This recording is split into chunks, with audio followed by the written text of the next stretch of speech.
Serbisyo sa tao. Huwag gawing negosyo. Huwag gawing negosyo. Serbisyo sa tao.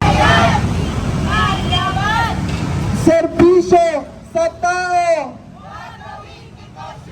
Huwag gawing negosyo. Lahat ng sangkot dapat managot.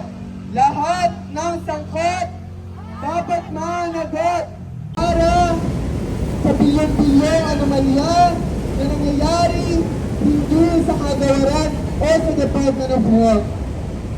Mula sa sektor pangkalusugan, minupupo kami ng mga manggagawang pangkalusugan, mga estudyanteng pangkalusugan, mga doktor, mga nurse, mga community health workers, upang iparating ang aming paniningil ngayong umaga